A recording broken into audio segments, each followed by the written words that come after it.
in automatically. Just on the technical side, yes, recording is happening. If you don't wish to be recorded, please switch off your video and you can remain anonymous. Steve Franklin is doing the technical bit, and is going to. I've made him host, and he's going to activate the screen sharing because we have two speakers who both wish to screen share. And as Elaine has said, if you want to put something in chat, please do, and we'll keep an eye on that. And if you at some point want to say something, because we will open up for discussion later on, then you can easily draw attention to yourself, as you probably know, by clicking on to reactions and then choosing the sort of the hand signal. Or you can put your hand up. Or you can just put your hand up. It is possible to do things manually still these days. Okay, so I'm David Straker, and I'm welcoming you this evening.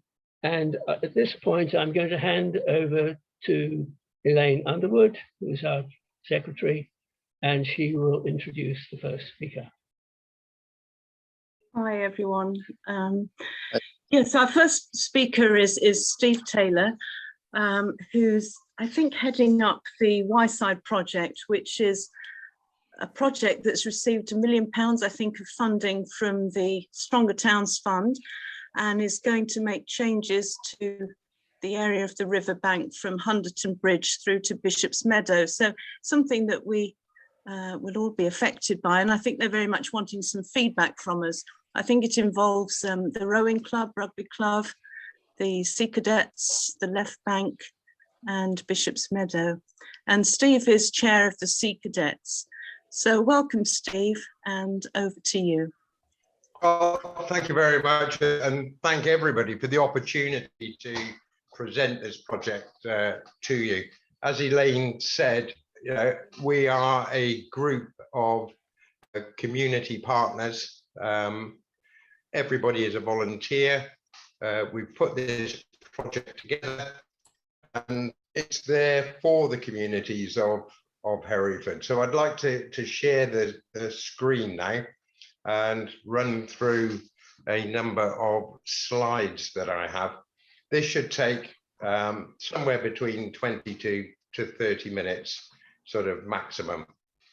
And then we'll go for questions after that. So again, thank you very much for allowing me this opportunity.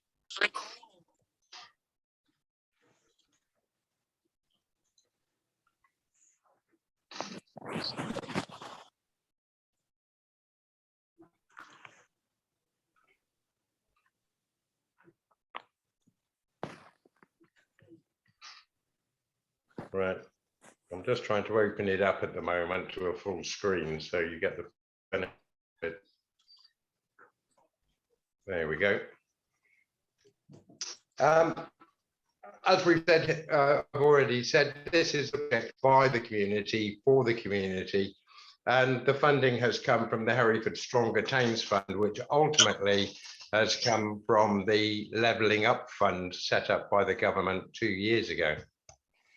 I'll quickly run through the introduction there, explain who the executive is, what our strategy is, and then our proposal, and then how we propose to achieve it, look at the ecology considerations, and then finish off with the sort of timeline that we're looking at and where we actually are today. So the project executive is made up of the Hereford Sea Cadet Charity, the Hereford Rugby Club, the Left Bank, predominantly the Coffee Pot, and the Hereford Rowing Club. All people involved in this project are volunteers. Nobody is paid. So everything that you see has been done at no cost to anybody as yet, apart from our own time. The executive is one member from each organisation, and they have the decision mandate committee, so we don't have to keep going back to different committees just to get a simple decision. This is absolutely critical in terms of ensuring that we hit our timescales. They must be available for the executive meetings as per the project Gantt chart.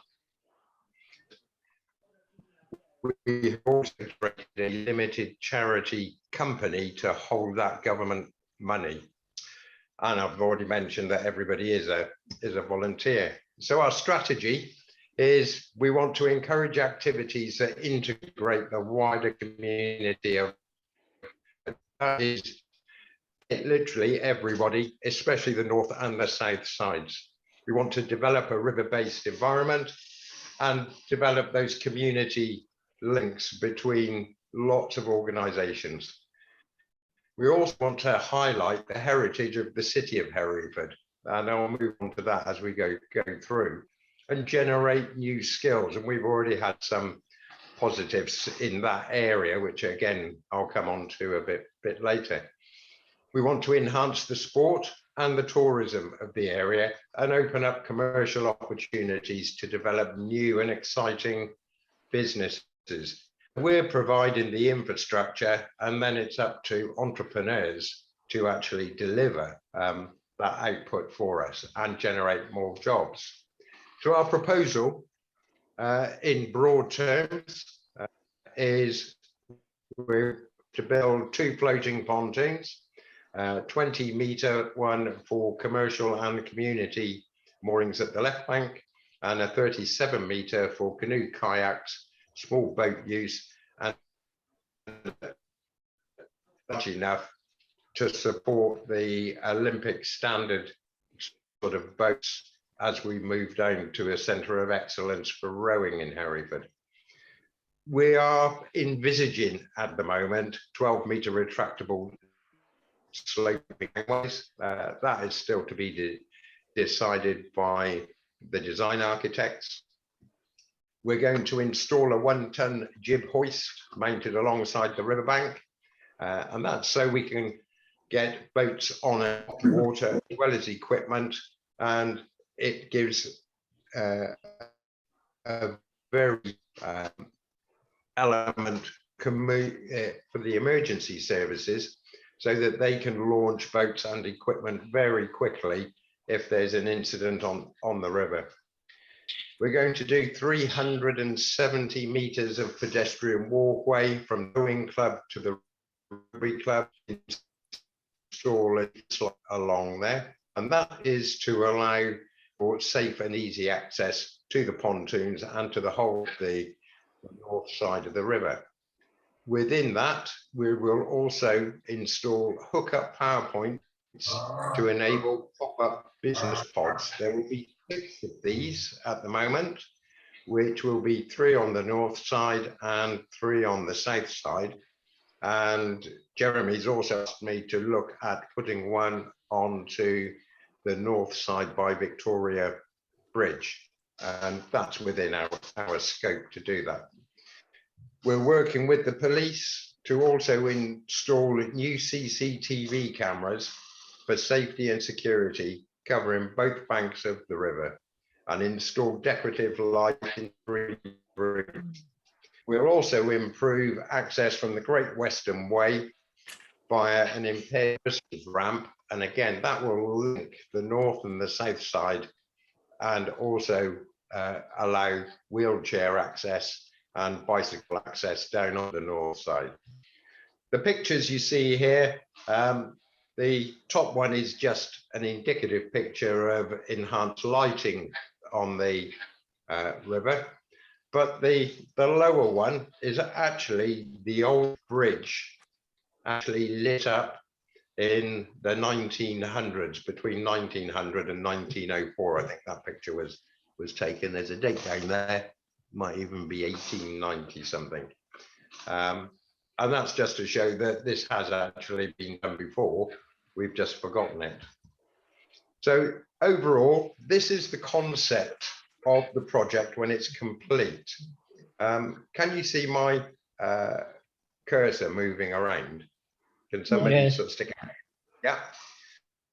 Here we have, this is Great West, and here is the ramp coming from the Great Western Way and that's going to link this pathway here. This pathway is crucial to link Hunterton and Belmont to the north side of the river. The critical element of this is if you are going into town and you live in Hunterton or Belmont, at some time you have to cross a main road. Whereas with this link in place, you will no longer cross any main road whatsoever. It also means that we're taking cyclists off that Belmont Road as well, as they now have a separate route to get into town. Economically, what this actually means for Hereford is if we can prevent one death on the Belmont Road and the Greyfriars Bridge, then we would save the local economy £1.8 million. So it's not just a nice to have, it's actually something which economically makes sense. We then move along the north side of the river here, and you can see where the pop-ups go. There's one there, and one there. These are the power points, and this is to encourage pop-up commercial outlets such as cafes and small shops during the summer. This area here is the CCP. I actually give this start, but and we have caravan and camping here, and we have sport, rugby, American football, and events. So you can see that this whole area here now, 370 meters, are going to be widened and resurfaced. And in concert with this side of the river, the south side, where you see these table and chairs, these are designer sort of concrete structures, which are table and chairs, so people can come along, sit on the riverbank and enjoy it. Now, there's concern, I know, that we have about 5 trees along this hedgerow here, and those trees need to be taken down, and that's for the safety and security, the access of that CCTV on the north side. The south side, they have quite reasonable coverage and nobody can hide underneath them. To offset those 5 or 6 trees that are coming down, the rugby club have planted 421 trees around Herefordshire. The other thing I would point out is those trees are only because the volunteers in Hereford Rugby Club never cut back the brambles over the last sort of 20 years, and now the trees have grown. We have photographic evidence showing that there have been no trees along that part of the river for 130 years at least.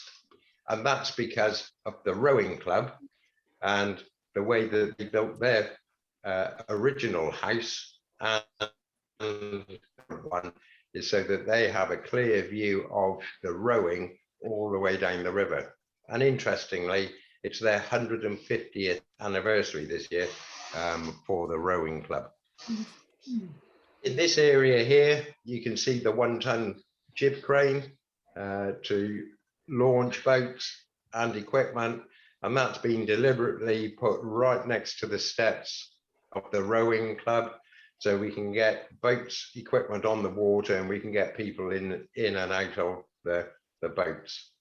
That will necessitate a small detour of this pathway for health and safety reasons, so that the jib crane will never overhang any members of the public. So moving on, as we come around now, the second pontoon, I'll come back to the bridges. Actually, what I'll do is we can dig down a bit more. So the main areas of linking the north to the south, I've highlighted on this diagram, which isn't that clear, but these are the main areas of the north and where we will be putting various elements which will come clear in the next few slides. So literally drilling down now into the various areas. Here we see the ramp and the PowerPoints going in, pop-up cafe. We're encouraging water sports. We've already been successful with the paddle boarders. We want to use the new pontoon. There's a paddle boarder. We envisage this being a mix of concrete and a floating platform. But again, we're waiting for the designers on Monday to confirm that. And here's one of our seating areas.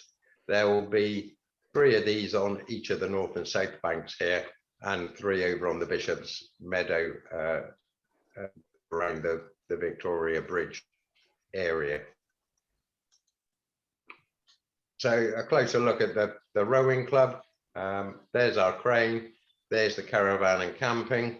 If we can increase caravan and camping by 2 caravans, that will bring to the economy £250,000 a year. When you add this project to the Castle Green project and to the Hereford Council greening project, then the whole economy should benefit by a minimum of £1 million per year for Herefordshire.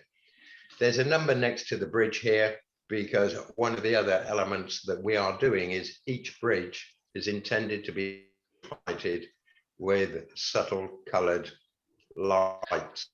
The reason behind that is to highlight the heritage of Hereford. And if you take the old bridge, which is made of stone and built for horses, and then you take the Great Western Way, which is made of cast iron and riveted and built for trains, and then our modern bridge made of king concrete and steel. What we actually have here is 400 years of engineering heritage within Hereford. And whichever bridge you stand on, you can see the other two bridges. So it's aesthetically pleasing. It's actually there for a purpose to highlight that engineering prowess that can be seen over that period of time. So the left bank area and the Victoria Bridge. Then we've got the pontoon there. I will emphasize this is a community pontoon. It is not commercial private pontoon. So it is open to everybody, and access will be given through the left bank to that pontoon for canoers, boaters, anybody wishing to use that pontoon.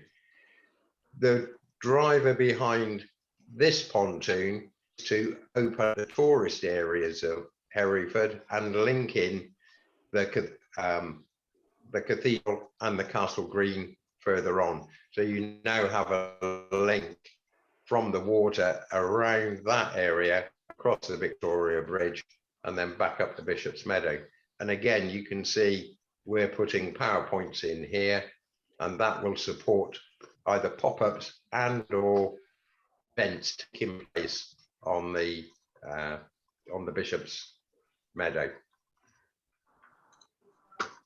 So we've taken into account well-being. That's another key area for us. Why are we doing what we're doing, and what's the impact?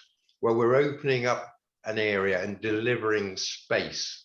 It's not claustrophobic on the north side. That's, you know, we will not have the tree there, so it's big open space. And then we've got the north and the south side next to the river, the same as the Bishop's Meadow and the playing fields there, King George V play. Water is known to be tranquil and calming now, so we're looking after the sort of well-being of people by this project. The seating is to link friends and family and encourage sort of gatherings, and also to allow for quiet areas as well for people to enjoy the riverbank and all of its areas. The pathways increase our access to the countryside and also to the river environment as well.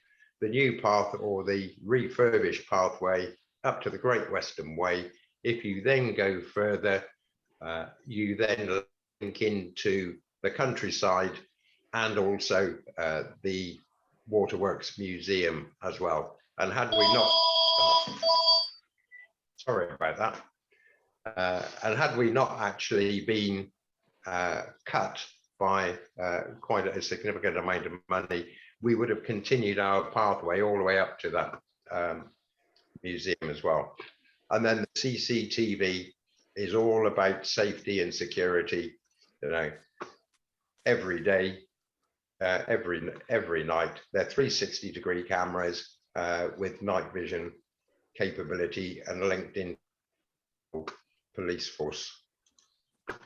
The pontoons mentioned earlier, we in current sea depth pond, which is about 15 meters long, with a 37-meter pontoon to support all water sports, and it will look exceptionally similar to the current rowing club depths. It will be large enough and safe to enhance all types of water sports. It's open to all the community and anybody else that visits, and I'll come on to that on one of the other points. The left bank will also support all craft, and again is open to all communities. By adding these two pontoons, we can attract external users such as Duke of Edinburgh, the Canoe Club and tourists. At the present, there is no open landing stages in within Hereford. To come down by canoe from places like Glaisbury, you have to go all the way through the city, miss it completely before at a community or an area which you are allowed to, which is not private. That means for Hereford, we lose a significant amount of tourism and sort of Duke of Edinburgh type events. The river has always been utilised for hundreds of years until the last sort of 60 to 70 years when it stopped. So again, what we're doing is we're attracting people in by giving them places where they can stop off, just as importantly, as well as enjoying Hereford, they can spend their money here as well. And then they will also have the benefit of links of the new pathway and the for that, as I say, a complete walk round from the Great Western Way all the way around Victoria Bridge and back, encompassing the cathedral and the left bank if they want to stop off for a few drinks or something to eat. The improved pathway and ramp links the north and south side with a new walkway, cycle, greater mobility, including impaired users. At the moment, anybody who is impaired cannot get off the Great Western Way and get down to the north bank. I've mentioned if by putting the ramp in, there's no need to cross a main road going from Belmont or Hunterton into the city. The pathway already exists, so we're not altering anything, we're just making it better. And then we're covering both the north and the south banks with CCTV in conjunction with the police. I've already mentioned we're removing the self-seeded vegetation around the rugby club and replace that with 421 trees. Actually, it's 422 because we've got a red oak that we need to plant. This pathway and ramp also gives greater access to sports both on and off the water and links to the countryside and Waterworks Museum.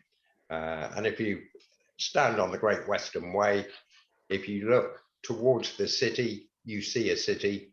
All you have to do is turn around on the spot and you are instantly looking at pure countryside. So there is the link there that we are sort of trying to enhance. The PowerPoints It's envisaged that each one will be a 6-point multi-point power outlet, 3 on the north side and 3 on the south side. And as I discussed with Jeremy, we're looking at as well the additional one on the north side of the Castle Green. The whole point there is to encourage entrepreneurs, cafes, small commercial temporary outlets, river events, and that will bring employment into Hereford and enhance our economy as well. And these are the sort of things we're looking at. Now, on the back of a couple of wheels, and you just can't cart it off. And this one's a little bit posher, but again, it is movable very, very quickly and easily. So during the winter, these would disappear because of the flooding, and then they would reappear again in the summer and the autumn. Ecology is very important to us. I already mentioned the trees there, but it's also that we are very, very cognizant of the safety and security of people utilising the whole river area. It can be quite worrying for some people walking up and down some of the areas late at night. The lights are not that good in some places, and there is no CCTV coverage. The otters, to use a great phrase, we know where the otters live. And the good news is this will not be impacted by our project. Bats, we are conducting a bat survey, even though bat surveys were only done about 14 months ago. Apparently it only lasts a year because bats move around. We have to check for water. We're dealing with the water. We have to look for crayfish and the badgers near the Great Western Way. We know there are 2 badger sets and we know where they are. So as we go through the planning and the pre-planning, our ecology consultancy company will be doing all of these surveys, and we will then see what mitigation we need, if any, for the areas. And I've already mentioned the bank has never had a hedgerow or trees for at least 130 years, with photographic evidence of that. And that was because of the line of sight for the rowing. How are we going to achieve this? Well, we started to put initial bid there, 2 million. In fact, we started off as individual organisations, and the total came to 5 million. We joined together and reduced it down to 2 million. Put that forward to the government, and Her Majesty's government, as all civil servants, they accepted the 2 million and then cut it to 1.6 million. Sadly, we then took a further cut from the Stronger Towns Fund after the government granted us 1.6 million, and we lost 482,000. That leaves us now with 1.034 million. So it is actually quite challenging to achieve all of those strategic aims, and we'll always be looking for savings. Planning permissions are expensive, and ecology surveys are even more expensive, and we will be expending somewhere in the region of £40,000 on these 2 areas. You pressed that. So our timeline, full business case, I've got to complete by the end of March, which is the end of this month. We would then anticipate funding in June or July. If I'm being realistic, again, I'm dealing with the Treasury and central government, I would probably September. But even if it's August and September, then this year I can do the CCTV, the crane and the pathway. Next year, I would achieve the pontoons, the PowerPoints and the ramp. And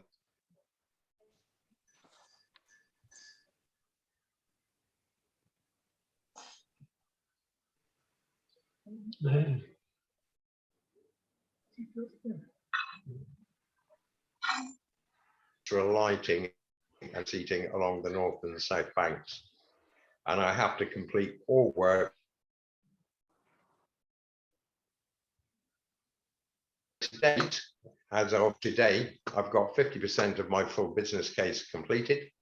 Planning permissions are going through the council at the moment. Our consultations have commenced. Tenders are out to civil engineers who will reply next week. We've taken a whole host of consultations already from individuals and who've worked in the area of rivers and waterways. To date, we've had excellent feedback, but always welcome more to inform that full business case submission. And that's what I'm hoping to take away from today, is your feedback is important to me, and it's important to the project, so that we can address the good and the challenging sort of aspects of whatever people put forward. Hereford has not done anything with this river now for over 60 years, and we are addressing that. This is, as I said right at the beginning, the community, for the community. It's for all of us to enjoy the river and give our youngsters and our entrepreneurs opportunities that the river actually allows this city to take. And that's it. Thank you very much. I'm now obviously open to questions.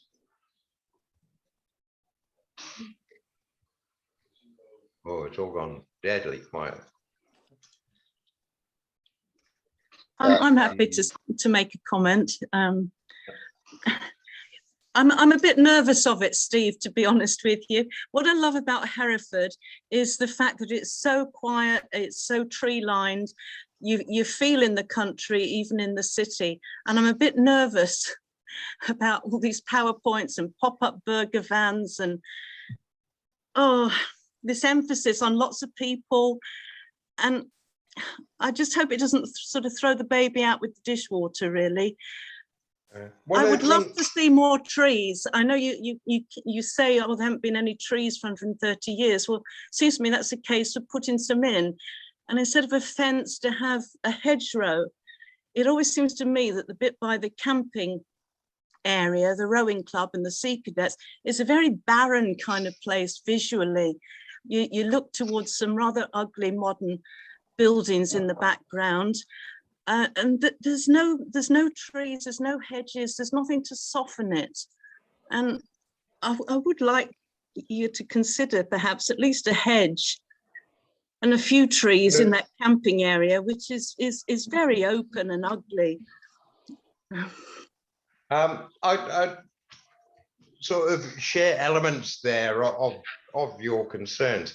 The north side there, rugby club and the rowing club, that area is about the sport for all. They are sports outlets. Even the Sea Cadets is a sports outlet. The reason that they haven't got hedges there is quite simply everybody that works in those organisations, they're all volunteers. And the reason that it would appear that the rugby club has a hedge, in fact, they haven't. What they've got is a whole bunch of brambles because nobody maintained the hedge. Maintaining hedges costs money and time, and the volunteers haven't got time to do that, and the organisations don't have the funds to do that. So given that we've never had a hedge there and we've never had trees there, then we're going back. But what we have looked at, and we are looking at as a group, is where we can put trees. And Ivan Powell from the rugby club has looked at potentially putting them back behind the rugby fields, and also the rowing club are looking at that. Now, the downside of that is, whilst you may enjoy seeing the trees, the people who then live complain to us that they can't see the river anymore. So we've got a bit of a balancing act to do there. As I say, we will plant that red oak somewhere in the area, but that's the reason why we're going for a fence and not for a hedgerow, purely because of the maintenance of it. And also from a safety point of view, as we already know from the police, that overgrown sort of bramble area of the rugby club is a little magnet for the youngsters who are dealing in drugs. You know, they go and hide in there. They've knocked the fence down that is there, and they've made little dens in there. So again, from a police point of view, they don't want the hedges or the trees there because they're looking at safety and security. But your comments are taken on, and we'll continue to look at that and try and get the best solution that fits everybody. Thank you, Steve. Jeremy, I think you have a question. Yes, thank you very much, David and Steve. That's very interesting. Obviously, I'm not sure why there's an echo. Everybody who's not on mute. Thank you so much. Yes, obviously we did have a wander around, you and I, about a couple of months ago with Councillor Tillett. We're funny people, we are politicians. We love it when members of the public come forward with imaginative ideas for our wards, and we want to be a part of it. And most of your, I mean, 95% of your project is actually in Councillor Toynbee's Greyfriars ward, and she wasn't able to join us on that occasion. And relatively little of it was in Councillor Tillett's ward. He does have suffered from slight sense of grievance about it. He often feels that the South Wye wards are miss out. Whether there's truth in that or not, but I certainly would support very strongly the elements of your project that help his side of the river. That's introducing power along the Bishop's Meadow and so on. And I'm very grateful to you for deflecting one of those power points to our side, the north side, the St James and Barnsham side of Victoria Bridge. As certain members in this room know, we have an ice cream van there which settles there all through the summer, a diesel thing, and it chugs away and poisons all the children getting ice cream. So if we can get that on electric, that would be a huge benefit for the planet, in my opinion. And obviously we've got a power point there. Then in the winter, maybe when the ice cream van isn't there, then somebody can come along and serve hot soup from that point. Who knows? But what I did want to say, just following up from Elaine's comments, because clearly you've detected the sensitivity around removing hedges and trees, and we love them, don't we? And yes, I do appreciate that that hedge, that line of trees, which we're proposing to remove, is not, it may not have been there 130 years ago. I quite take the point, but the fact it is there, and replacing it with a fence. I actually don't live in the ward. I actually live in Councillor Tillett's ward, and I look at the meadows on the other side. I live on the south side, so I see and have obviously a very visceral appreciation of what's going on. And so the meadows opposite me, the playing fields opposite me, up to the Waterworks Museum, do have a fence rather than a hedge, and that's why I think it's rather wonderful that you've got a hedge still. And the dreadful thing about the fence is that every time it floods, it gathers up all this debris and litter and crap, and it looks dreadful. I mean, it does eventually disappear, but with a hedge, all the sort of bits of stick and stuff, they just kind of get nature deals with them, whereas in a fence, it doesn't seem to work that way, and it just makes an unsightly mess. Or indeed, very often the floods with all the debris pull the whole fence over, which obviously then becomes terribly expensive for anybody who's invested in the fence, as the council found out after the storm floods last couple of years ago. So I do implore you to consider if you really are going to take this hedge out, the design of the fence, because it would be tricky if you put in a fence and it all gathered up with bits of debris at a flood and logs and so on, and then it all got flattened, which is exactly what happened with the fence on around the high steel fence, which is what you're proposing, high steel fence around the tennis courts on Bishop's Meadow. If you remember, a couple of years, it all flattened. And indeed, the fence on the south side of the Victoria Bridge all got flattened as well. In fact, I see the floods of a couple of weeks ago have damaged it yet again. So we don't learn very quick about the follies of putting up fences in floodplains. So I just thought I might say that to help me reflect. I should shut up at this point. I think I've said enough. Steve, I do support you there. I mean, it is a minor criticism, but it is clearly one that is felt. We will take it away, Jeremy. The biggest issue, or not the issue that we have, is looking at where the caravan and camping is, and we're in discussions with the rowing club, as they're one of our partners, what is actually best for them. So there may well be a hedge put in there instead of the fence. With regard to it falling down, the sea fence has been there now for 12 years and has survived all of the floods. So we've got a bit of precedent, but the main thing I'm taking away is we need to, as an executive, go and have a look at and revisit, do we want the fence, do we want the hedge, and what are the benefits and the threats of both. We won't just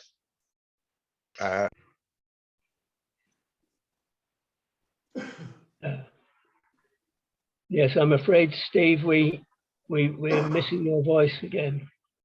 Oh, that's spooky. Yeah. Well, basically what I said, if you can you hear me now? Yes. Yes. Basically what I said is I will take that away and we'll go back to the executive and we will revisit our decisions on the fence, and I'll put it forward that we should also look at hedges, and then we'll make the decision based around, you know, all the things I've mentioned before, which is safety and security and cost and maintenance. Right. I'm going to have to say, because we've got Jeremy talking for a few minutes about what the council is doing in relation to the problems with the Wye, and we've got our AGM, which I'd like to start, if at all possible, around 8:30. So what I'd like to say is this: please, to anyone here who would wish to make further comments or suggestions to Steve Taylor, would you please make a point of communicating with Steve? Steve, would you like to put your email address in the chat? I certainly shall. And whilst you're very welcome to stay, I'd like at this point, at least initially, to thank you very much for your presentation, which has been very useful and very well illustrated, I felt. And I'll just add a personal comment, if I may. I very much welcome the possibility that these pop-up places, which we already have in some cases, are awful sources of pollution. I absolutely agree with Jeremy about that.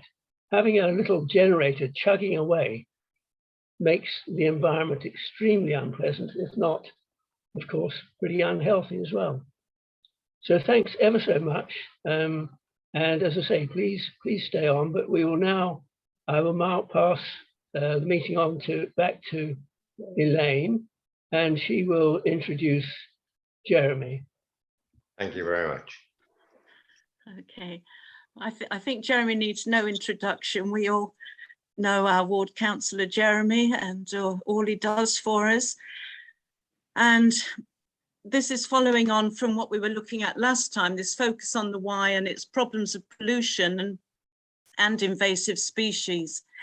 And Jeremy was going to talk on behalf of Herefordshire Council as to what they're doing about these issues. So over to you, Jeremy. Thank you, Elaine. I don't have any slides, or at least I don't attend. I put together some rather rubbishy slides which don't have any nice illustrations like Steve's done, and they were just full of text and they're very, very dull. So I think I'm probably quite happy not to show them, or else I'll speak extempore in that case. Well, so what's Herefordshire Council doing about the river? There are two areas in which it's active, and the first is in response to the eutrophication, the problems we have of declining water quality, and the second is in response to the increasing problems we have with flooding. There's a lot of areas that Herefordshire Council is not involved with. We're not involved with the navigation or in dealing with invasive species or with tourism or any of those sorts of things. In a small way, I suppose I should say that as Herefordshire Council is the accountable body for the Towns Fund, which is a sort of accounting responsibility.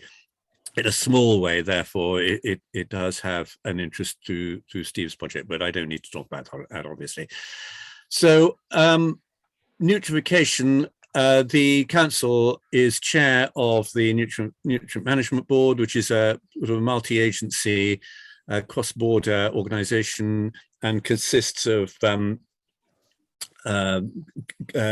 National England, National Farmers Union, Countryside. Natural Resources Wales, which is the equivalent on the other side of the border for Natural England, Dear Cymru, the Welsh Water, obviously, Friends of Upper Wye, the Wye and Usk Foundation, and it's a complex beast, is the Nutrient Management Board. It sounds deadly, doesn't it? That's the very name of it. You don't have a clue what it's about. You could almost be forgiven for thinking that it's about feeding children or something, but actually it's about trying to deal with a problem of unwanted eutrophication of the waterways due to discharges of raw sewage and pig and animal manure from farmland. So traditionally, the proportions of those two have been generally around sort of 60% human waste and 40% agricultural. Well, it's the other way around now. In fact, it's going further the other way around. So it's nearer 70% agricultural waste and 30% human waste that is causing this eutrophication problem.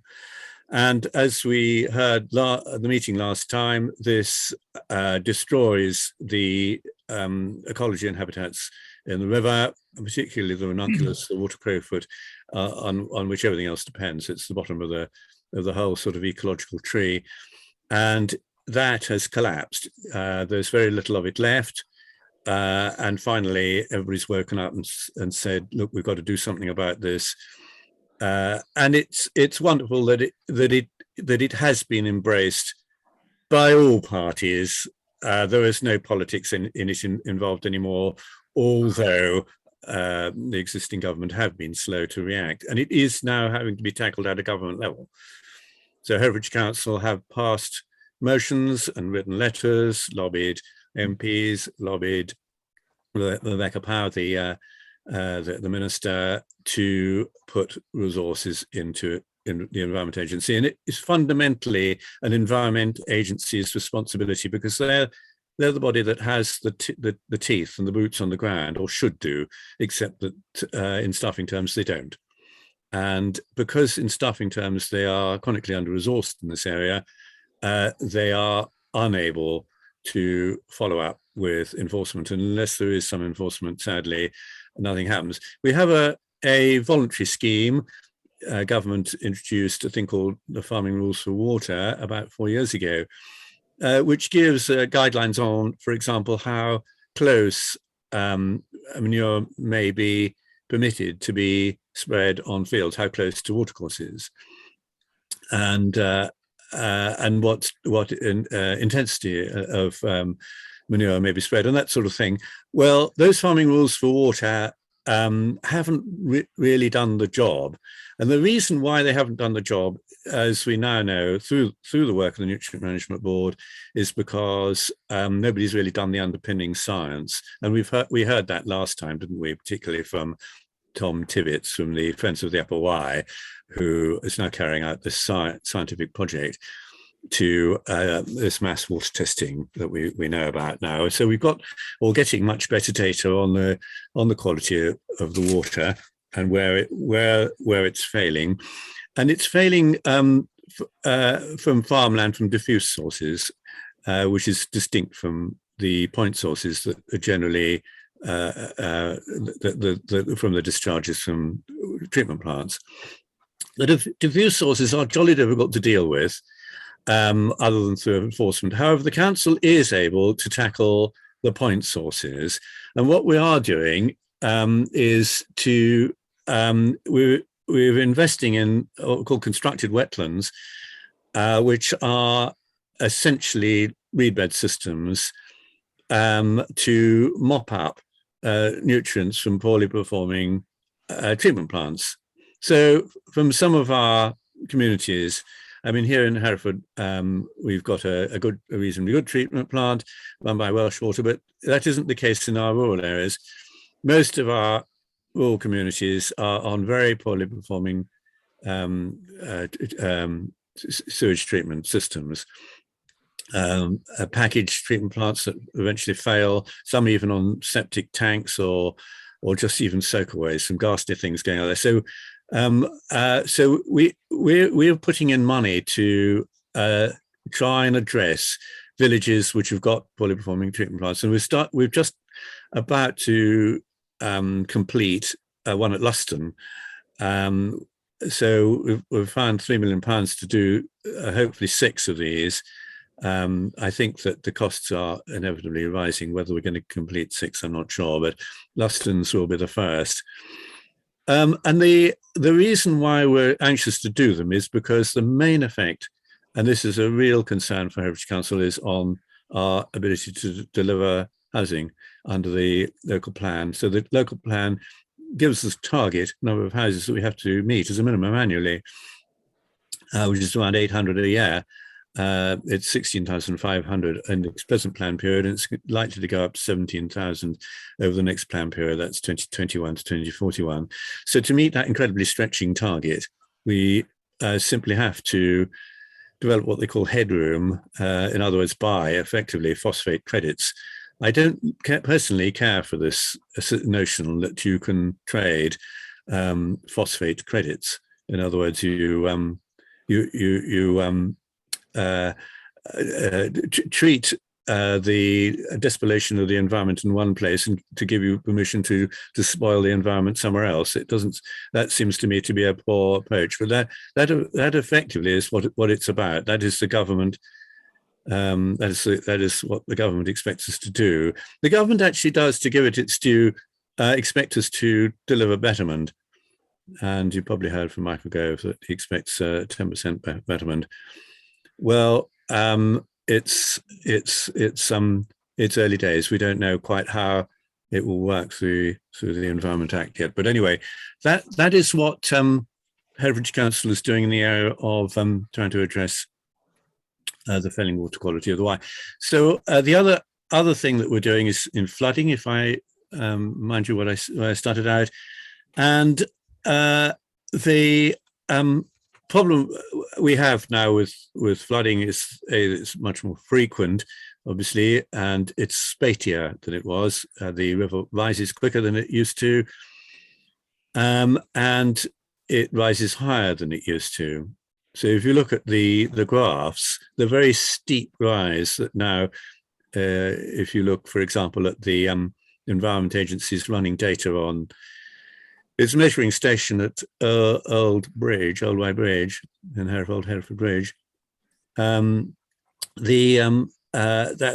curve, that trajectory where it rises is incredibly steep now. And the reason for that is because of changing land management in the upper catchments. So the more we can do to improve infiltration in the upper catchments, the flatter that curve will be every time it floods. So the idea is to try and hold water back in the upper catchments as long as we can, which is nature's way of doing it. But over the last, I don't know, 20, 30, 40 years, and I'm not blaming farmers for this, because obviously there have been generous grants to incentivize them who are doing it.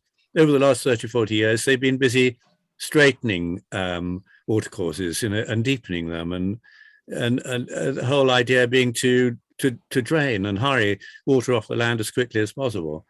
Well, we've got to turn that thinking completely 180 degrees on its head, and encourage that water to stay put as long as possible, because the result of that has been that all of us downstream have suffered worse flooding, and the quicker the water floods off, the worse it gets. The other aspect, of course, has been, in terms of land management changes, has been, as anybody who has read George Monbiot's books on rewilding and so on will understand, that in the upper pastures, the upper catchments, so we're looking up into the Welsh mountains really, the less tree cover there is, and the more overgrazed it becomes, the more sheep there are, the more compacted the ground is, the faster the water rushes off the hillsides, and the worse the flooding is downstream.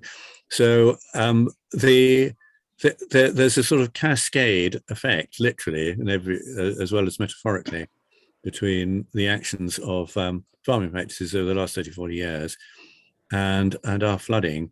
So it's those three things. Well, it's Herefordshire Council is busy, can't really address what's going on in Paris in the mountains. So what happens in the upper catchment of the Wye is outside our control. But what we can do, and are doing, are lots of these little local natural flood management projects in the brooks,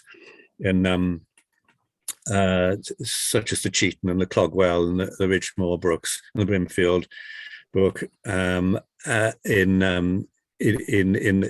Herefordshire, to block up those little courses as we can, sort of pretend we're otters in a way, not otters, beavers rather, in a way, and use dam structures to hold the water back, and this. So we've got some money from DEFRA, and we're employing people to work with the landowners to do that. So that really is pretty much all that Herefordshire Council does in terms of the River Wye, other than the reactive maintenance. So just finally then, the reactive maintenance and repairs. So what happens at the end? We got these terrible floods. It damages our roads. It destroys our bridges. And we've got to spend a lot of money repairing everything. So most of that is undertaken through Buffer Beatty, through the public realm contract. A lot of the damage that we suffered after the Storm Dennis floods in February 2020, much of which is still yet to be addressed, as we know, right on our doorstep. Of course, anybody who walks over the old bridge and walks as I do on the south side, the first thing you see immediately on your right is all that collapsed fencing right next to the old bridge. And it's been like that for 2 years with terrace fencing on it. Well, the reason why it's been like that with terrace fencing is because we just simply really struggle to get the money, and we have to prioritize, for example, the repairs to the Farnhope Road, which cost a couple of £1 million. There isn't the money. There isn't the money. We don't, as an authority, we have effectively £100 million a year less than we did 10 years ago because of the removal of the rate support grant. So little bits of money from, for example, the Belwyn fund that Bill Wiggin promised us that never actually materialised. Don't really go far enough to address the problems. Anyway, so I will try not to politicize this conversation anymore. I think I've said enough. Any questions, folks? So There's no one dealing with Himalayan balsam, Jeremy. Himalayan balsam, no, we did. Herefordshire Council isn't responsible for the invasive species, I'm afraid. No. So that means it's down to volunteers. Is that basically the answer? Well, it would be Natural England, Wyeside Foundation, Natural England especially, well, and Environment Agency, yeah. But Environment Agency, as I've just said, have got very little resources to employ people to bash balsam. It is a triple SI and a SAC, Special Area of Conservation European designation. So, strictly speaking, even balsam bashing on the banks in the triple SI area should have a wildlife and countryside area consent, but it's not a problem to get it. I don't think. I think we need to set up, I don't know, some kind of management agreement with Natural England so that we can do this routinely every year as a group of volunteers. Don't you think, Elaine? And that would be good. just through our reach without having to go through a lot of bureaucracy every time. Yes, maybe we can work on those details so we do it right. Yes. I think the honest truth is that what one reads between the lines, Jeremy, is that it's going to be an ongoing problem which will be underfunded in its resolution, which is pretty tragic.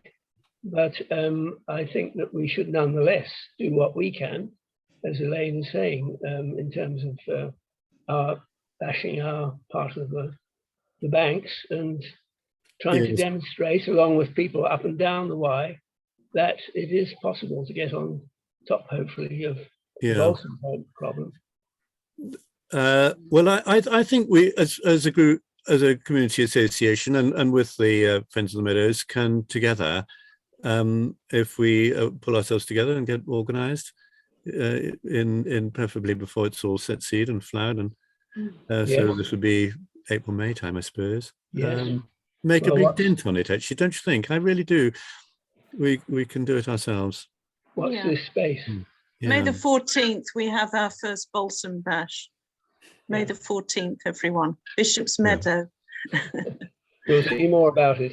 Yes, Well, I think we need to do some more comms, because some people actually really like it, and they saw all the bees love it, and yes, I keep bees, and it's certainly true. They do love the balsam, but it's actually very bad for the wildflowers, because it helps the balsam to the disadvantage of the wildflowers. You want to encourage the bees to pollinate the wildflowers, the native wildflowers.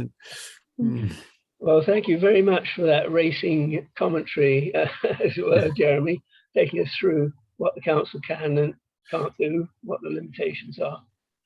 And we will be sort of focusing more in future, I think, on the state of the Wye. So thank you both, Steve and Jeremy, for your contributions. And I think we will now have to move on to our AGM. We're slightly behind schedule. We're hoping to finish by 9, but I can see it carrying on perhaps to 9:15 or something. So without more ado, I will now hopefully steer us through the AGM. And the first item is the traditional one of the minutes of the last meeting, that is a year ago, and the question of whether any matters arise that anyone wishes to comment on. And we can't obviously go through it in detail. Elaine has circulated all the information prior to this, and I ask anyone who is here who wishes to comment on those minutes, I would like to ask them to do so. I'd like to, David. Yes, please, Elaine. Yeah, they were actually quite important minutes. They were it was the second meeting about the RVS, which became the big issue really of the beginning of the year, and actually the CA has worked on from 2016. And in the minutes it says the CA is supportive of a bid by Venture that would enable St James School to use some of the rooms and nursery, as well as providing facilities for the use of Venture. It's also hoped there would be scope for continued use of the building by the community. And I do think there needs to be clarification as to why this message that really became the community voice about Venture providing rooms for St James, not to mention the community, why nothing has materialised on that. It just seems to have been swept under the carpet. And really, because of the way the whole thing unfolded, people were led to believe that was the only offer, whereas in fact there was actually another community bid which would probably have delivered a nursery and a community hub. So at the moment, the school and the community have got nothing at all out of all the work that we put into making that a community building, to continue that as a community building. So I think that is a matter that still is, we haven't really had any clarification on. No. Kath, would you like to say something? Oh, hi. Thanks very much for having me this evening. I realise I haven't been to any of the meetings before, and I share Elaine's concern here.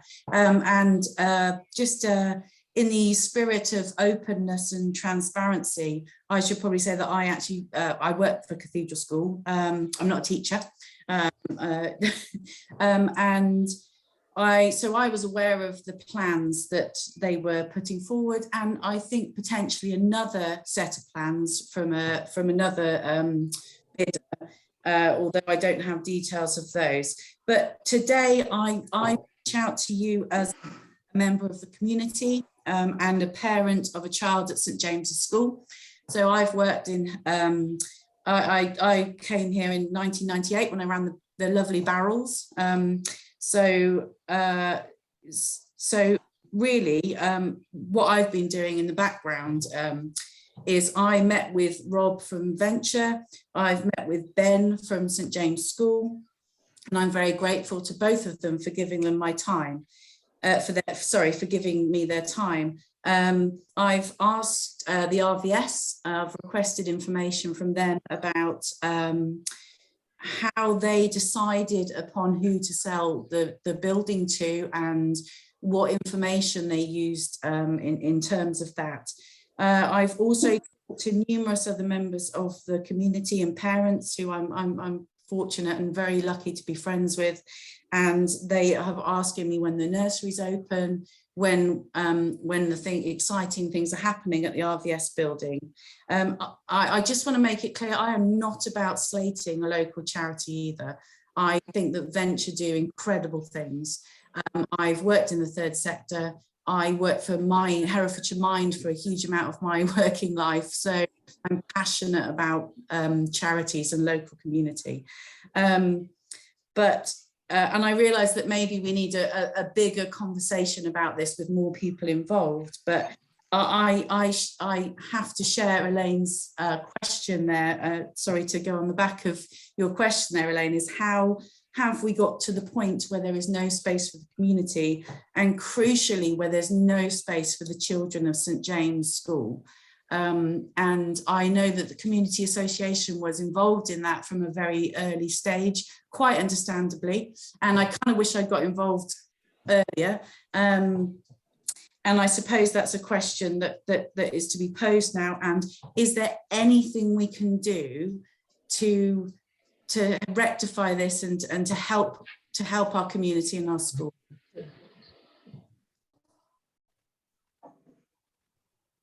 Well, clearly, there is still probably quite a lot of feeling about this in the community.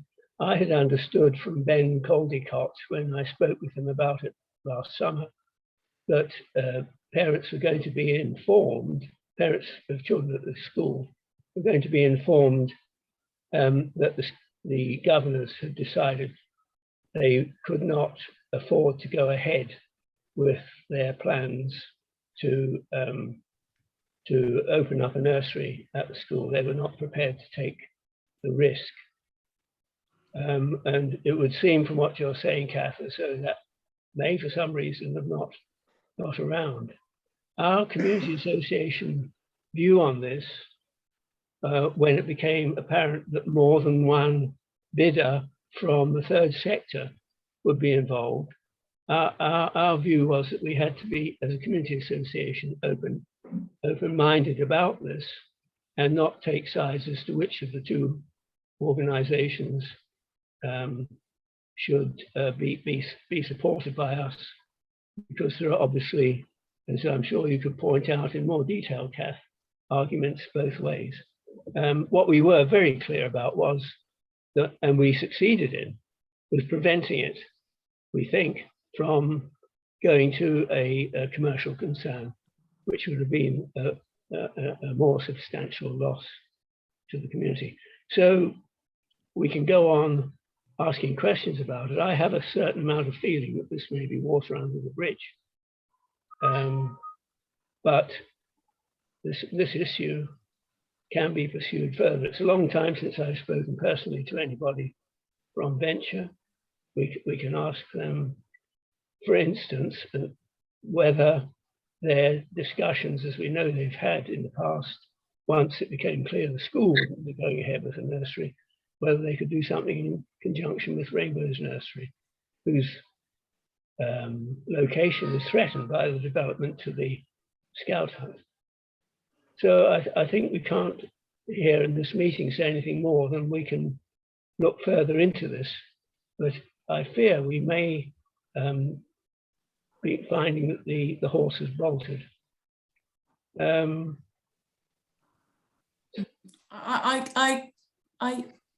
understand what you're saying there, David. I really do. But I suppose if we never kind of reflect on what's happened, I mean, I don't understand how for the community or for the school, the current bid is better. And again, this is not me slating a charity. I do think Venture do great things for the community. And I'm, you know, it was a good meeting with Rob, but there's nothing. There is nothing. There isn't even a snippet of anything for the community or the children. And yes, I probably am quite passionate about that because I work in education and because I have a 9-year-old who goes to St James School. But at best, it appears that the community has been misled. I don't think that's okay. I agree. I feel quite angry about it. Sorry, Colette. But I agree with you, Kath. When I spent the afternoon looking through all the minutes and the claims that were made, and there is this constant promise and expectation that there will be enough space as well as a nursery. There will be all the space the school needs.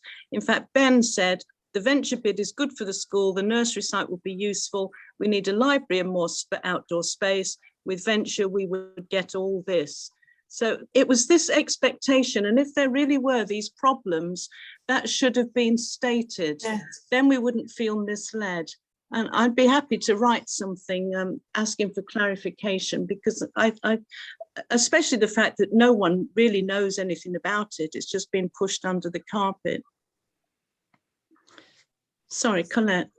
Well, my recollection is that the confounding statement was that the Charity Commission, what were the villains, the so-called villains, not just, that's my words, villains in the piece, by saying that because the proposed nursery would be charging less than the going rate, it wasn't prepared to offer charitable status. And that I remember that from some meeting here, and that was the reason given why Venture weren't able to produce the nursery. I don't know if they've told you that, Kath, but maybe stories change. I don't know. Well, that was certainly said to me at the time. Sorry, Kath. I'm not necessarily sure whether that's the case. I haven't heard anything about the Charity Commission saying that there couldn't be a nursery open there. My understanding is from speaking to people who've been involved in the school is that the nursery was going to be rented out to St James at, I've got a figure of £20,000 a year in my head. And I believe that St James School initially had a business plan that would have been able to cover that cost of the rent. but also it's my understanding that I do think that as Venture have under their charitable aims education and supporting the community, I don't really understand why they would have to, Rob told me that he'd have to rent it out at commercial rent, but I don't understand why it would have to be such a prohibitive commercial rent. Surely there's a way, you know, I've done a huge amount of work with the school. We've raised thousands and thousands of pounds in the PTA. I don't understand why there couldn't be bigger conversations about being able to provide that space. The school needs a classroom, the school needs a library, the school needs more technology, the school needs more space for the children. It is not fit for purpose. It's a lovely building. And I think, you know, we had flyers with Space for St. James. Everybody was told about Space for St. James, and Venture was the only bid. And I don't think that people had a real choice. No. And I appreciate that you might think, oh, she works for Cathedral. But I was aware, and I know the person who would have run the project, and he's on the phone to somebody else at the minute. They're doing an academic work thing. Can I get the call you back to me? Is that from your end, Ashley? Yes, sorry, it was a bit interference. Yeah, sorry about that. You may need to mute if yeah, it's okay now. Yeah, sorry about that. Okay, sorry, Kath. But the fact of the matter is that it wasn't encouraged to look at. I think when people are asked to put a vote in or decide upon what's best, particularly when it comes to a community and a school, I'm really passionate about the fact that they should have been able to see what both of those or all three options potentially look like. And so this has been pushed through. And now that at the end of the day, those children, I mean, community space would have been great. Those children have nothing. And that, I don't think that's good enough. Okay, well, I do agree with you that if there were these issues, it should have been made clear that it wasn't a done deal that Venture could offer this. And this is where I feel it was wrong. They should have said, we would like to offer this, but it's not finally decided and it could go either way. The issue of the Space for St. James taking over the narrative, I think was very unfortunate and made it all very unfair, because that was a group of parents who then took control of the message, totally ignored the Cathedral School bid. And on the back of that, they got all sorts of extra publicity for the Venture bid. So it really became the only bid that people knew about. Yeah. And it was a kind of clickbait style, just press this space to vote. And nothing I could say as secretary could convince people that there was any other alternative, because it received no publicity whatsoever. And it made me very sad that it worked out like that. And as a result of that, I feel particularly sad that we've ended up with nothing. I mean, I think from what I hear, Rainbows will probably get it, but nevertheless, it is this issue of transparency and why we were led to believe this was all a done deal. But that's a bit of a conflict of interest, isn't it, as well? Because there's government and trustees in Rainbows and who were involved in Space for St. James. You know, there were trustees of and governors of the school and of Venture, you know, it smacks of the fact that there weren't conflicts of interest declared, where people should set aside, you know, when it comes to charity law, they should set aside one set of, you know, well, how can I, like decision making and influencing, etc. And I just, it just doesn't ring. It just again, it just feels like people have been, you know, misled. And also, you understand it sounded like a great deal, and there's MPs who have backed it, and I you know, what due diligence was done to show that there was actually an agreement in place? We were told that there was a clear and detailed plan about how this would benefit the community in St. James School, and I just haven't been able to get that. I haven't been able to see that. And sorry, as an aside, if Cathedral School had got it, it would have meant a huge amount of work for me. So please don't think that I'm coming from this from any kind of employment situation.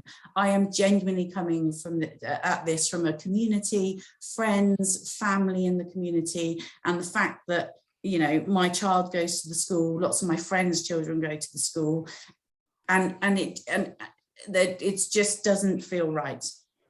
You know, I'm going to have to stop this conversation here now. I'm sure you'll both all understand that, because we have got to finish this meeting. All I can say is that if we can pick this up elsewhere, and we would like your input, Kath, then we will do retrospectively what we can, although, as I've indicated, I'm not sure how far it will get us, but we can try.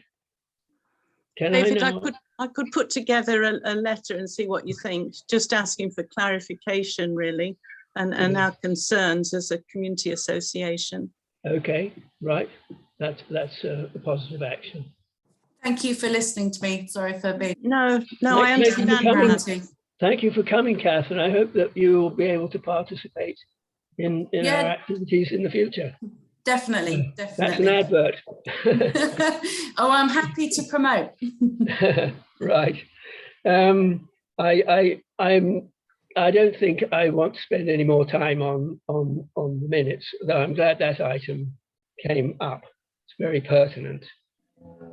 I would like now to move on to the next traditional thing, which is election of officers. And that is the chair, the secretary, and the treasurer. At the moment, I'm David Straker. I'm the chair, and I am prepared to stand again. The secretary is Elaine, and she is prepared to stand again for the coming year. And Paul Harris, who joined us during the year, is happy to continue as our treasurer. And so what I would like to do is say, are there any other nominations for any of those posts?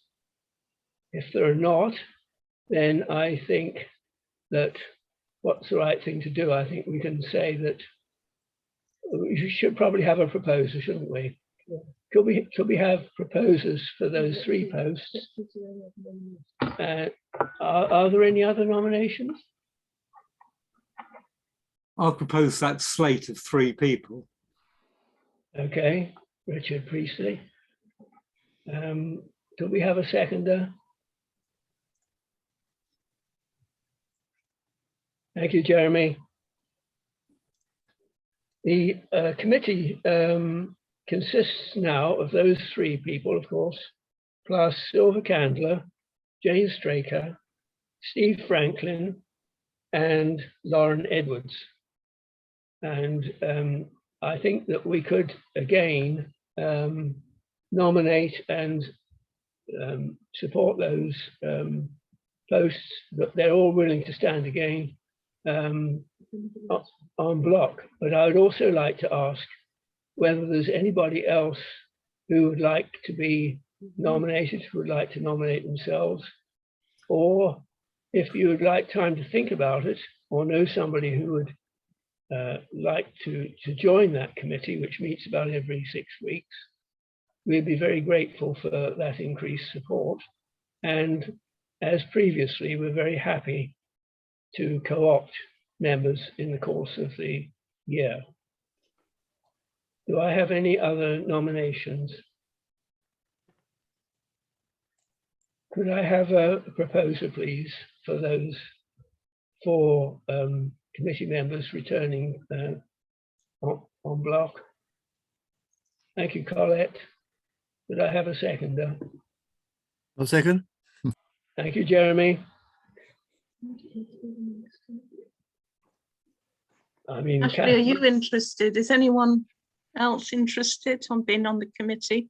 We'd love to have a few more. Yes, I mean, I've been quiet through the whole thing. I just, you know, it's nice listening to what you guys have got going on, and it's really interesting to you know, to be part of it, really. And we've had our few chats, haven't we, backwards and forwards. And yeah, I mean, like getting involved. I grew up in Park Street, so St. James's is like, it's great childhood memories for me as well. And, you know, about the river quality and everything like that. I mean, I've known that river since I was a child, and, you know, the way it has, you know, the way it's sort of declining over the years. I mean, it used to be the finest game river in the country. And now, due to all the pollution and everything, you know, that's close to my heart as well. And I've been taking notes throughout as well. So yeah, different things. What we were saying about like the fences and things like that.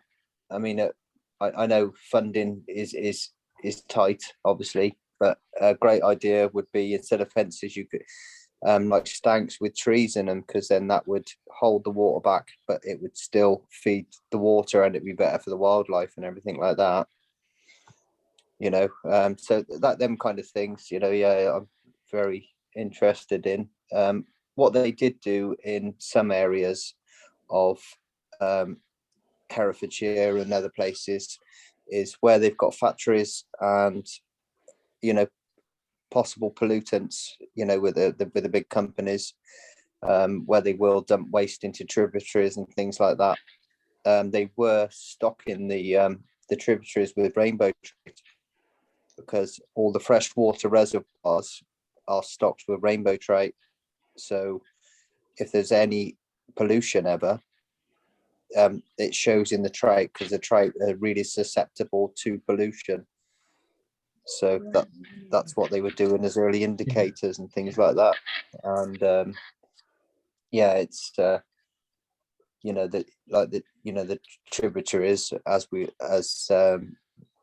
Jeremy was saying about the where the wash is coming off the land, it's actually getting into the small soakaways and straight into the river source, isn't it? Ashley, would you be interested in standing to be on? Yes, sure. Yeah, sorry, I've been waffling on a bit, sorry. No, that's okay. I had a vision of underwater canaries when you were talking about rainbow trout. Oh, beautiful fish. Okay, I'm happy to propose, Ashley. Yes. I'll second that. Yeah, thank you. Okay. Thank you. Oh, welcome, Ashley. Thank you. We'll keep you informed. Kath, Okay. we won't put you on the spot, but we assure you that we would love you to join us if you can spare the time and energy. Yeah, I'd love, yeah, absolutely. I'd love to join the group, and I'm very happy to attend the meetings. And I'm really sorry that my first, please don't think I'm really kind of militant and difficult or anything. My first meeting was bringing up a bit of a difficult subject, but I'm very passionate about the area. I'm passionate about the school and the people, the charities and the businesses that are here. Obviously the interesting stuff about the river. My dad's done loads of work regarding the environment and rivers in the past. So it's definitely one of my passions. So I'm very happy to do whatever you need me to do to be supportive. Oh, brilliant. I'll propose you then. Who's seconding? I will. Ashley, excellent. Thank you very much, Good. both of you. The strengthened committee will help. It certainly will. Yeah, 10% increase. Yeah, more than that, I think, Elaine. Yeah. All right. Okay. Very aware of the time. It's actually after 9. I have got to go through my report. I'm going to do it quite quickly. So this is the chairman's report, and then we will come quickly on to Paul's report as treasurer and bring the meeting to a close with a little reminder about future activities. So this is what I have written.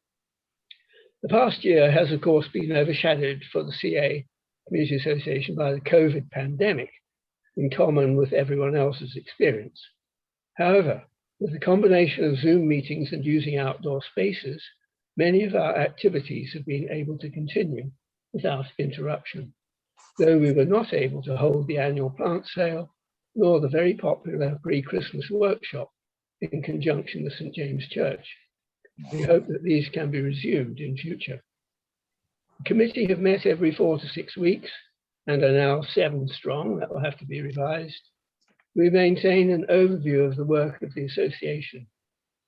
Sadly, at the beginning of last year, our chair, Marcel Lloyd-Hayes, had to step down through ill health, and consequently, I took on that role subsequently. Elaine Underwood has remained our hardworking secretary, and we have been joined in the past few months by Paul Harris, who has become our treasurer.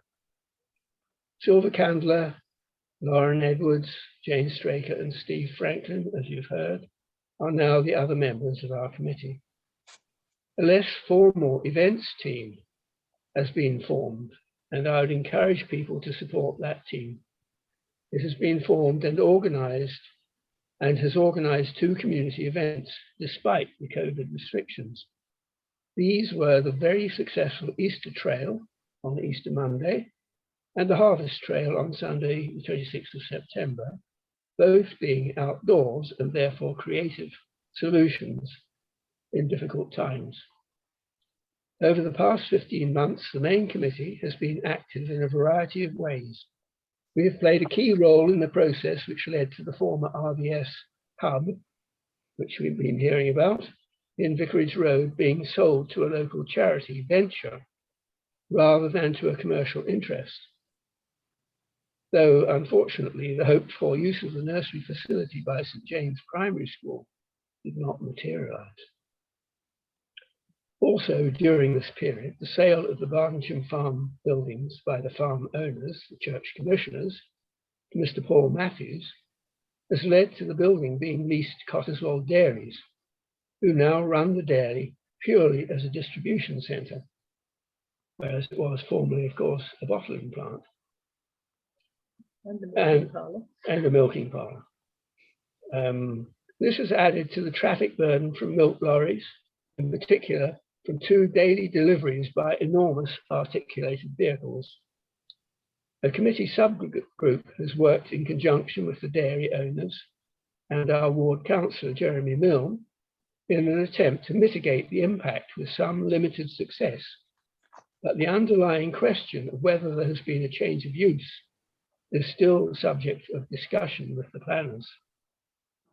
Currently, we are seeking views from the community about the poor state of the roadway in Harold Street between Bartonsham Road and the junction with Park Street, what I call the lower end. This has been a long-standing problem with buses, cars, cyclists and pedestrians, often with children, pushchairs and dogs, competing for a narrow road space. Could this be improved visually and in terms of safety, taking into account the fact that parts of the verge are in public ownership? We encourage you to contact our ward councillor to express your views on the subject. There is a link on the JABA website to use if you wish. The theme that runs through the association's activities is our efforts to enhance our built and natural environment. Other examples of this are recent community meetings to consider the impact of the council's transport policy, not least on the Eastern River crossing, and the focus on the state of the Wye in our 2 most recent meetings. Other activities over the past year include balsam bashing last May, investigating the council's verge mowing policy and advocating more verging on the wild where appropriate, initiating planting and maintenance work on the Nelson Street car park. Most recently, on the 26th of February, a working party was formed to clean up the pathway and litter pickup in the vicinity of the Victoria Bridge. This was a joint initiative with the Hereford Cleanup Group. We have also participated in the Friends of Bartonsham Meadow working parties to remove old tree guards and generally tidy up around the tree and hedge plantings in the vicinity of the Canary Bridge on both sides of the river.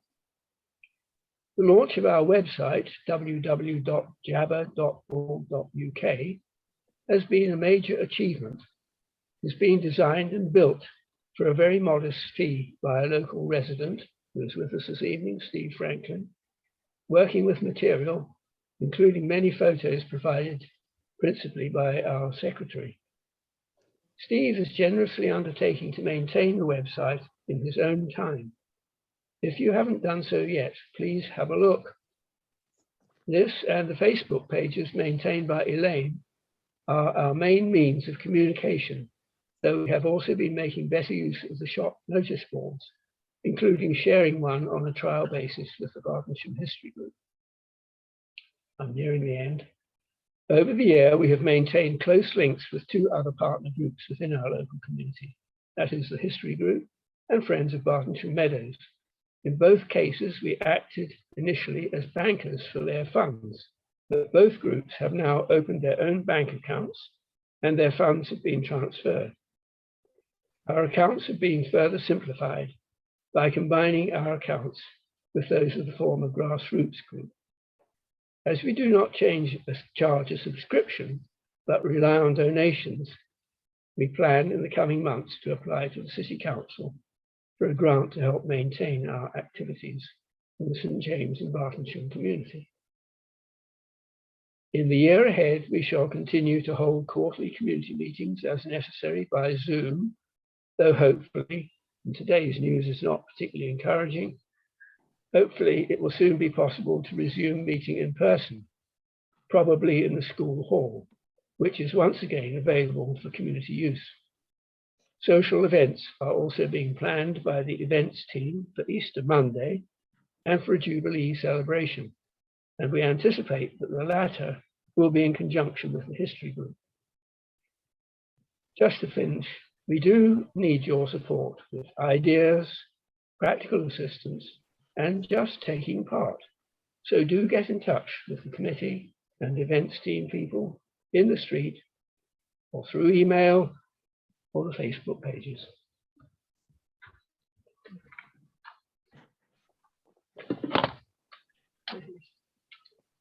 We now move on to the Treasurer's report. So Paul, would you like to take us through that? I know it's going to be quite brief.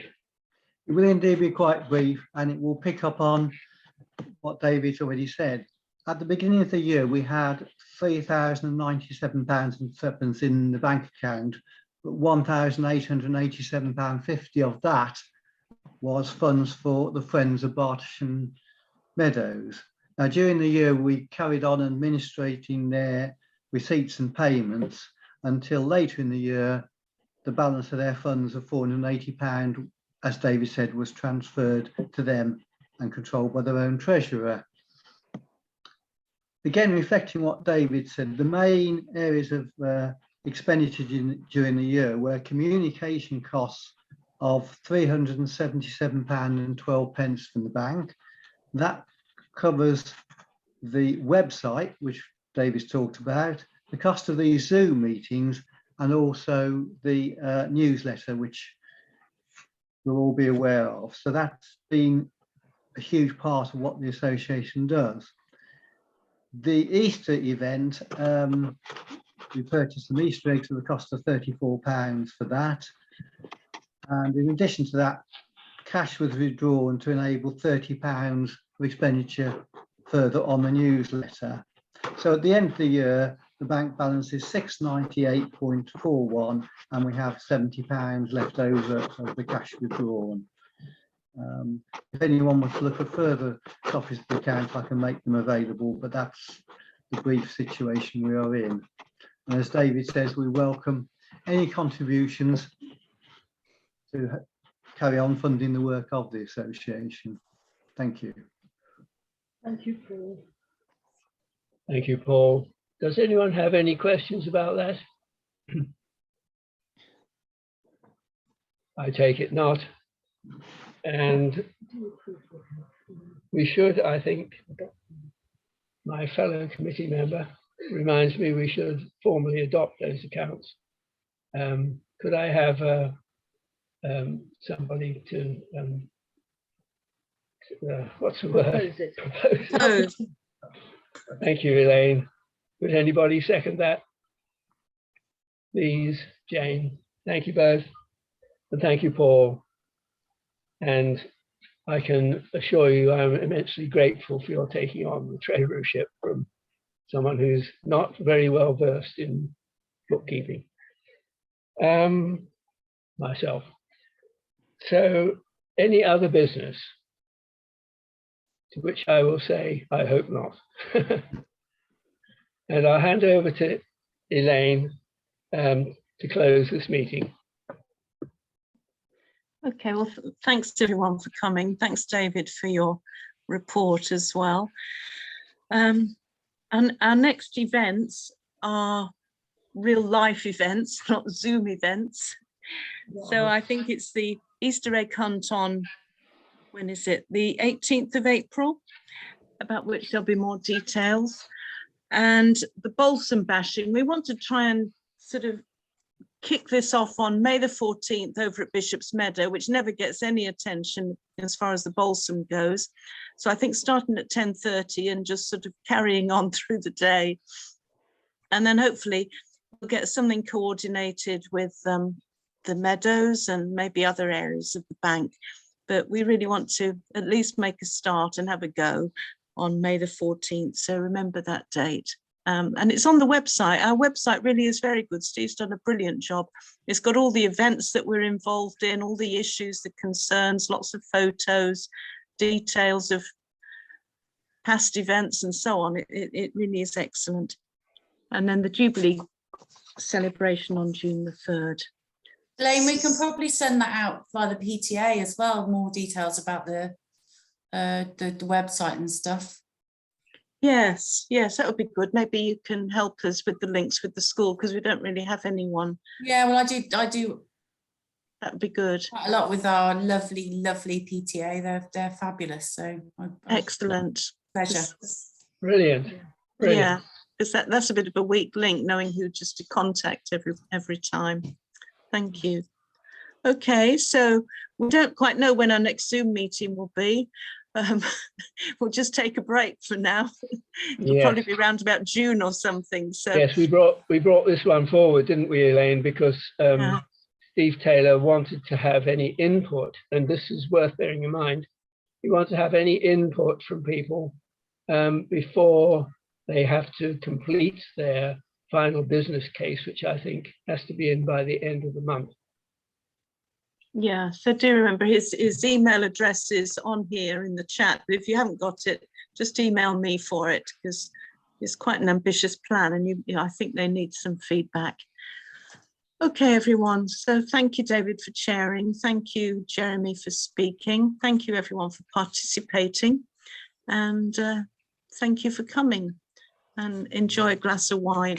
Thank you. You're offering it, Elaine. Yeah.